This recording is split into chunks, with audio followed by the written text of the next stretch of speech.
Aloha, sports fans, drummers, drum enthusiasts, music lovers, and everybody in between. Today we're here in beautiful Manhattan Beach, California. Right above that building is Manhattan Beach and its famous pier. Shops, restaurants galore. It's also the home of my guest right here. If you've been fortunate enough within the last 8 years or so, almost a decade now, to catch the iconic Tears for Fears.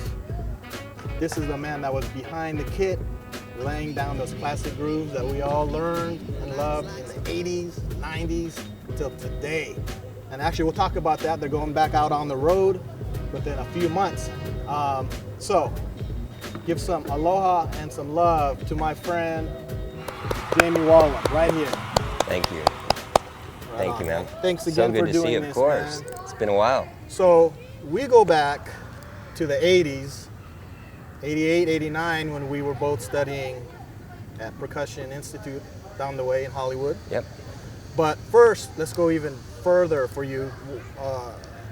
When and where for you were you born and raised? Born and raised here in Los Angeles in a small city about 60 miles due northeast called Glendora, which is right by San Dimas. And everybody knows San Dimas because you mentioned Bill and Ted's Excellent Adventure, and they used to say San Dimas, and it's also a home of Raging Waters, which is the big water park. So, so about 30 miles east of Pasadena in the foothills. That's where I was born and raised, grew up went through high school there, my entire first 18 years of my life. As soon as I graduated high school, then all I knew is I wanted to be a musician, and I looked into PIT, Percussion Institute, and you had to, at that point, remember you had to do an audition tape. So I had a cassette tape, and I recorded myself playing a solo and drumming on the snare drum thing that they sent that you had to read, and I sent it in, and I got accepted, and that was it.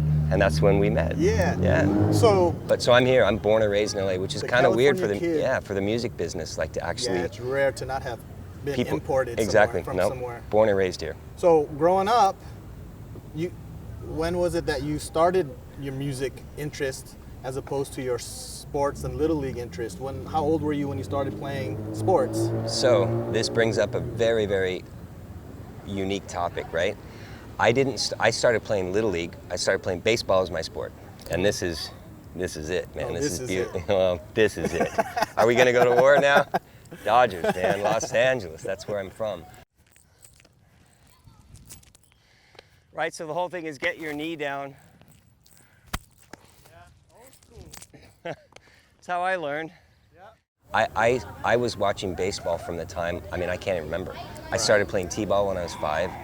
And then you go up the ranks, so it's Pony League, and then Youth League, then Major Leagues, and so I played baseball starting from the time I was probably 6. Nice. My dad used to coach the team that I was on, and that was it. I had the fever. Fever. So I didn't even care about music. I was born in 1970, so this is 1976, 77. I was about 6 or 7 years old, and that's when I really got into baseball. Right. I loved football. I loved watching it, but as everybody here knows, that there was no football team when the Rams left here. We haven't had a football team. Now we have, now it's coming back. But I was into it. But baseball was my thing. Right. So that was it. It was all baseball. So Dodgers or Angels? No, Dodgers. Although I did love the Angels, and we're going back to a place where, when the Angels were in their heyday when I was a kid. Oh, yeah. It was Rod Carew. Oh yeah, Nolan Ryan was on those Nolan teams. Ryan, Yeah. if you remember. But Dodgers are it. I grew up what they call the Big Blue Wrecking Crew. Oh yeah. If anybody can go that far back. Rattle some off for me, your favorites. I know the whole thing. Okay, go ahead. You ready? Go for it. Steve Yeager, at catcher. Steve Garvey at first base, my idol. Davey Lopes, second base. Bill Russell, shortstop. Ron Say, third base. Reggie Smith, right field. Dusty Baker, left field. Rick Monday, or Manny Mota. Right, Manny Mota. Yes. Exactly. And that's when, and the pitching, you're talking. But see, so I got into it too. Remember Fernando and of course. And then Mike Scioscia, who now is who's been the coach of the Angels. But he was catching. He took over after Steve Yeager. Right. But so I've been, and then Steve Sachs when he started to come in second base. Fernando. Fernando. So that's what I grew up playing ball to. and I was on fire, man. It was so I went all the way through all of my grade school and up until high school. I started playing drums when I was 13. So I had already been playing baseball for 6 years So that's before what, that. middle school. Absolutely, yeah. So what was it? Did you see somebody play? Was our neighbor who had drums? Was it the drums first or what? It's my uncle. Okay. My dad's youngest brother, who actually is more like a big brother to me, Right. because my dad is the oldest of four, and his youngest brother, the youngest of the four that he came from, is only 5 years older than me. I see. So he's like a big brother, and Right. he was playing the drums. Okay. So I went over to my grandmother's house where he had a drum set up, and he just was playing one day, and I don't know why I walked upstairs, but I walked up to his bedroom, and he was playing. He had headphones with a turntable, and he was playing to Baba O'Reilly by the Who, and I just heard him playing Keith That Moon. was it. Oh, that was it. I was Right. done. I'm like, how do you do that? And he started to show me the basics, and that was it. I was hooked. I was hooked even more than baseball, which Yeah. then comes to the point where high school. Right. Like I felt this honest to God, this like fork in the road. Like, what do I want to do? Yeah. These are the only Oh, two yeah, things I I've been there. live for. What do I want to do? And the only thing that came to my mind is I thought, I love baseball, but I didn't think, I was still honest enough with myself to think, I don't think I'm good enough to actually have a career. Right. Exactly. Yet in drums, where I was at that point, I thought, people are turning their heads going, you're really good. Like, so I thought, okay. Right, exactly. So that was that point. I just thought I was actually going to have more of a shot of having a profession, being a drummer, than a baseball player. Right. And that was it. So then I quit the team. I had to because there was too much conflict. I couldn't do my homework and go to practice and practice my drum lessons because I started studying privately. And so I quit the baseball team and I just went head in. Your story is almost like mine, except for I was more on the football side, and What position did you play? I was a running back, man. Really? Walter Payton was my hero That's and it. still is. Yeah, man. You know, and, Number and 34. Eric Dickerson too. Of course. So those I grew up in the 70s and 80s, so those guys were my heroes. But I was in the same boat to where I excelled in it. You remember Dickerson's number? 29, my friend. That's it. 29. That's it. And Wendell Tyler? 26. That's it. I had 26 because of Wendell Tyler. That's it. I was number 26. I love that, Good man. call on that one. Yeah, of course. From that point to deciding, okay, I'm gonna go ahead and try this music thing, what steps did you take? Was it lessons? Was it school? Was it bands? What kind of bands were you in? It was a combination of all of it. Like I said, that happened for me at about age 13, and I started taking private lessons. Like I said, my uncle was the guy who got me into playing, but he lived in Oregon at the time. That's where my grandparents lived. So, but then when I got home and I really got into it, I begged my parents for a drum set. First drum set. First drum set. I begged them, and it took a year and a half. And they finally, on my birthday in 1983, when I was 13, bought me a drum set. What was it? Pearl. Pearl It was a Export? Pearl Export, five-piece standard, 22-inch, 12, 13. Let me guess, black or red? Black. Black. That's it. Yeah, That's it. yeah. And then, of course, I bought, because I was into Iron Maiden. It was probably yeah. so Clive Burr, who played. Right. So I had to get 2 concert toms, Uh-huh. which I did maybe 6 months later. I bought 2 concert toms were the bomb back in the day. Absolutely. Everybody man, that did. was it. And now I look at it and I go, I used to never think like, why is there a difference? There's no difference between a concert tom as you go into your tom-toms. Right. Now you can hear it. Yeah, It's like, big oh my time. God.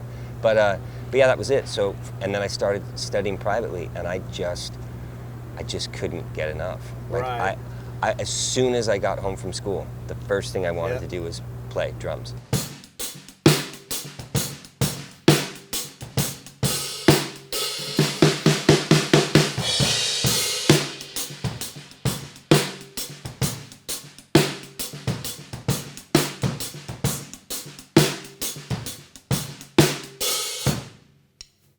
And I would put on headphones, and I'd put on, on my The turntable. record, That was yeah. it, and I played to everything. And my sister was into Pat Benatar, so I just have to give props to Myron Grumbacher. Like he was a Myron. huge influence on me Yeah. too, because I think he was one of the first drummers that I really started listening to what it means to be a good pop rock drummer. Right.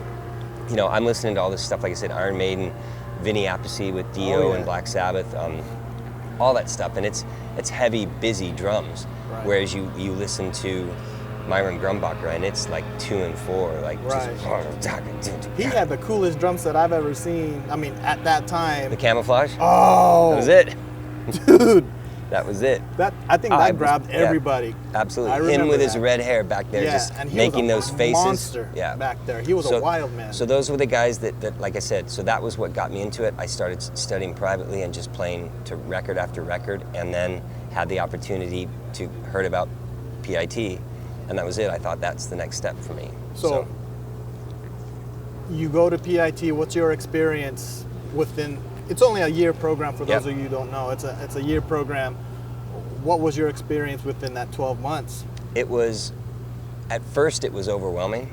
Like I felt like within the first month of listening to some of the other students play, I thought, I'm way out of my league. Right. And then what I kept telling myself is that what I want to get out of this is all about what I put into it. Exactly. So which direction do I want to go? I can't do everything. I can't do everything. Like if I want to be big band, then I will just do nothing. I'll get by with the rest of it, but then I will spend every waking hour with Steve Houghton and with the big band ensembles and sign up for every ensemble class. But that wasn't my thing. Were you afraid of Steve Houghton as much as I was? Oh, he scared the shit out of me, man. I mean, just the look he'd give you, that mustache, and you know those movies when you go like that when the teacher's trying to call somebody up to the chalkboard. That's how everybody was like. I'm not trying to get up I was there. scared shitless every time. I'm not the only one. Oh no, absolutely. And he was intimidating, but what I also know now as an adult is that he was making sure, like he didn't want anybody to screw around. It was like, if you're gonna be here and you're doing this, like let's do this. Don't like. Yeah, so it was a call to arms, you know what I mean? It was like, if you're going to do this. So I did the best I could, and I muddled my way through it, you know. But I had, do you remember, what was his name? Bobby, there was a class called Studio, what was his name? I know who you're talking about, I really do. We'd have to do finals, right? Right. At the end of each semester. Oh God, what was his name? Well, we'll figure it out. We can. Right. But when we had to do finals, I remember going into a final and I was completely unprepared for whatever the studio class was. You had to read just a basic guitar chart down, and there was a few notes like fill here, whatever. And I prepared absolutely zero. But I thought, I'll get through this. And I went through and I got through it. And at the end of my final, what he said to me was, you know, I hate guys like you. And I was like, what are you saying? He goes, because it's obvious that you don't give a shit about preparing for this, and yet you still play better than 80% of the guys that are. So what do you want to do with that? Right. What are you going to do with that? And it really hit home with me. And I'm not saying that to be egotistical, but he was like, and that was a studio class, like studio drumming, right? So it was all about playing the pocket and hitting the accents, and here's a fill so I could play, you know, and it was all to a click to a song that he had, and that really, really opened my eyes to the fact, like, all right, I need to pick which direction I'm going to go and then just do it. Right. And that's where I went, you know. Were you gigging while you were in school? I was playing in a few bands. Were you working? Yep. And going to school? And I was 18 playing in a band, a rock and roll, like a hard rock band, a Christian hard rock band at the time, doing all of the Sunset Strip up and down, like the Whiskey, the Roxy, the Troubadour, that whole scene. Country Club up in Reseda, remember the Waters Club. Coconut Teasers? Coconut Teasers. I did all of those, and I was, like I said, I was 18. Yeah. Going to school and playing in a band, and that was it. Yeah. Right. So, your 1 year experience, you step out, you graduate, you get your diploma, you're on stage, your mom and dad are clapping. Yep. Then what? Nothing. Absolutely nothing. I couldn't. I did my best to use the resources there, which I'm not knocking those resources, but there was just nothing. Right. I didn't know where to go. So I started teaching. I got a job teaching drums and started teaching at a music store for about a year. And then I realized, like, this is not cutting it. This is not paying the bills. I'd moved into an apartment in Eagle Rock, just south of Pasadena, and realized, man, I need to have some more income. So I got a job doing construction. Right. That was it, and I started working construction, and I did that for another 3 or 4 years. So, and then I didn't even, for the last 2 years of that, I didn't even pick up a drumstick. Hadn't even played drums in like 2 years. And then, out of the blue, I got a call from, well, I got an email at the time. They still had emails back then, but I got an email from a guy named Michael Sweet, who was the lead singer of Stryper, Christian rock band, who I had worked with because he produced that band that I told you I was gigging up and down the Sunset Strip with. And he said he was leaving Stryper and starting a solo band, and would I want to come play drums for him?